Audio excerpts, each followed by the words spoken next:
The Click R3 podcast is brought to you by the awesome community over on Patreon. To learn more about supporting the show, head over to spawncastnetwork.com. Let's just segue into this then. So Square now admits that Final Fantasy 16 and Rebirth failed to meet sales expectations. Confirmed via financial briefing, a financial result briefing that took place back in May, but was only recently published from Square's president, Takashi Kiryu. They outright state on the financial report there where it says, and I quote, "In the HD games sub-segment, we released multiple new titles, including major titles such as Final Fantasy 16 and Final Fantasy 7 Rebirth, but profits unfortunately did not meet our expectations."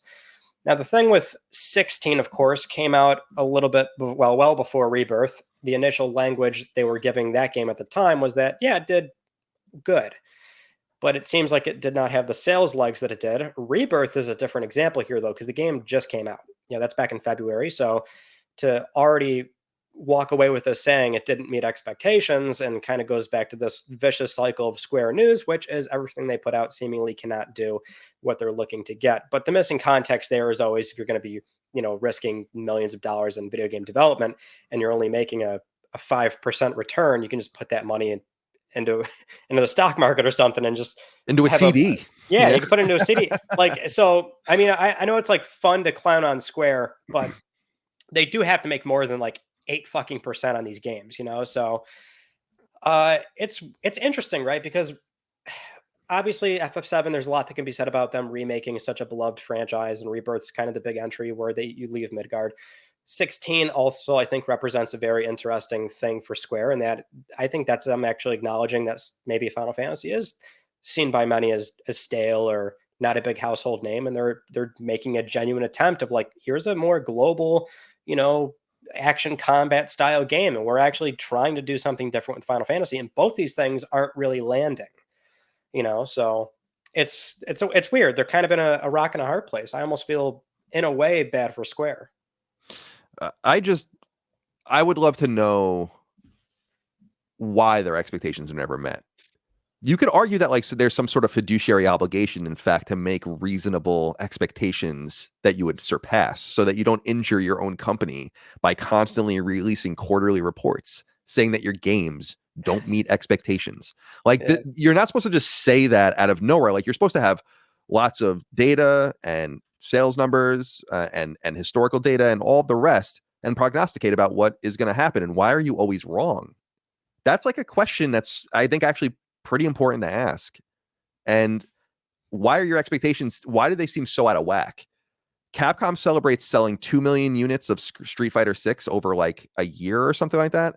And you sell 3 million units of Final Fantasy 16 in a week on one console. And that's insufficient. What did you think was going to happen? That's the problem, in my opinion, is you should, Final Fantasy 7 Rebirth sales are weaker than Final Fantasy 7 Remakes. Yes, it's a sequel. Yes. Yeah. To me, that's what frustrates me, because I'm a huge Dragon Quest fan. I'm a big old school Final Fantasy fan, and I loved Final Fantasy 16. I thought Final Fantasy 16 was awesome, in my opinion. And great direction and it felt so deeply Final Fantasy, and it was so modern, and it was so robust, and the boss battles and the music. It felt like the first Final Fantasy almost, those old days of it. It was wonderful. And I think Final Fantasy 7 Remake and Rebirth are really exceptional games too. But you have to understand that they're not mass market games. And maybe you should embrace that more. And if you're selling 3, 4, 5, 6 million copies of these games, you should celebrate, because that's an enormous amount of copies in a universe where Star Wars Outlaws is selling 1 million units across every platform. And it's a Star Wars game that was probably made for a much higher budget than Final Fantasy 16, actually, across many more studios. And I just look at that, and so that's what frustrates me as a Square. I loved Enix back in the day, and Squaresoft. And of course, the Square Enix merger for the last 20 years has borne so much fruit. But why do they always undercut themselves? It really bothers me. It's like, maybe get some economists in there that actually know what you have and can successfully predict how your products are going to do. It's a joke. Do you think it's a company culture thing? Or just some kind of they feel more obligated, and there's more pressure to say it the way that they're saying it? Because it is, I've always found it very bizarre that they frame it in such a manner where it sounds so bad, and it's like, well, it can't be that bad. To your like, that's what you're saying. Like, when you ship that many millions of copies on like a singular platform, it's just hard to grasp how you would frame it that way. Well, that's what it was. I mean, the jig was up for me, guys. Like when they talked about the Final Fantasy 16 numbers, and I'm like, I don't know what you want. Like at that time, there were what 40 million PS5, something like that.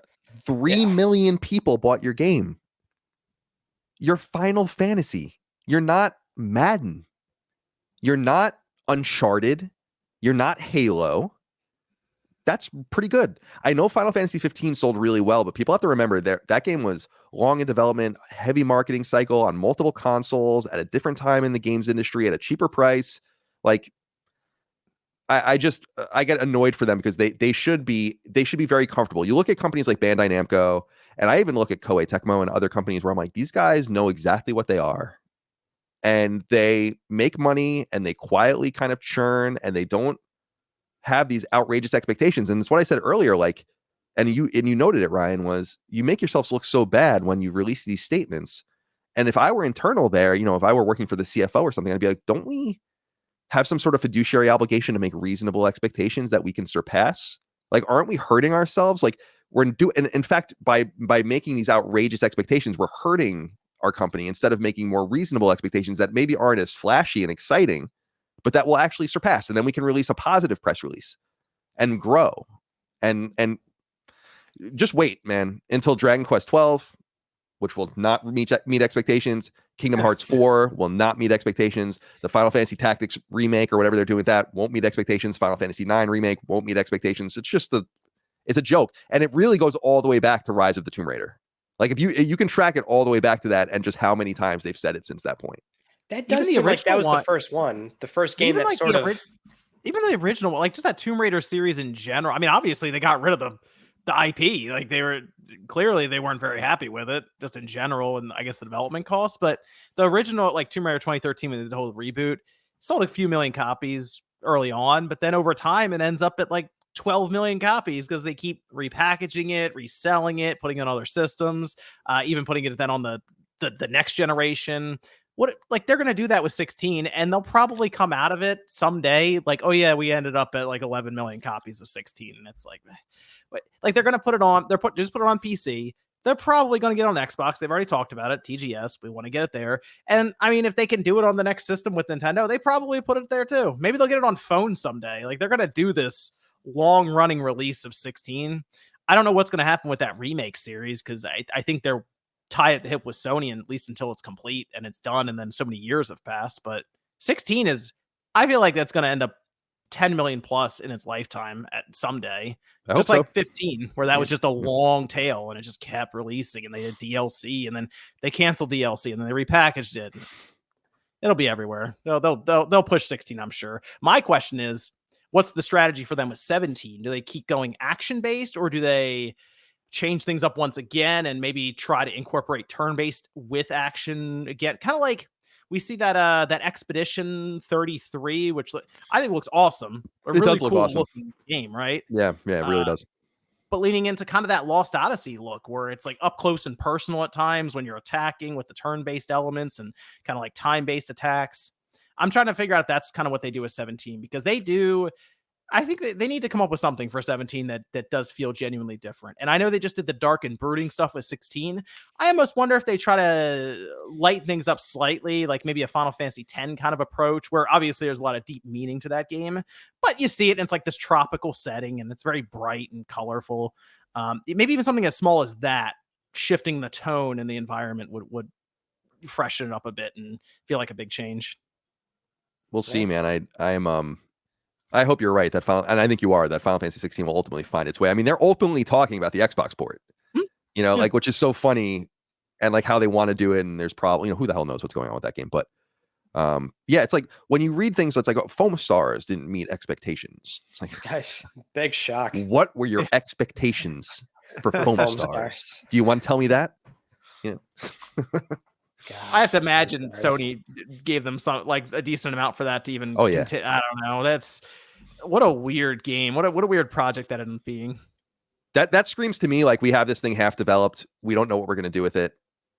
can we pawn it off on you and just kind of get some of our money back and you figure it out?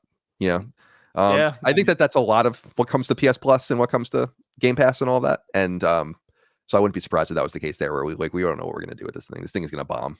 You know, at least give us something for it. Not a very good game. I played it for a little bit, and I played 3 matches, and I'm like, why don't I just play Splatoon? Like it did not feel good to play. Foam Stars or Destruction All Stars? I Let's hear it. flip a coin.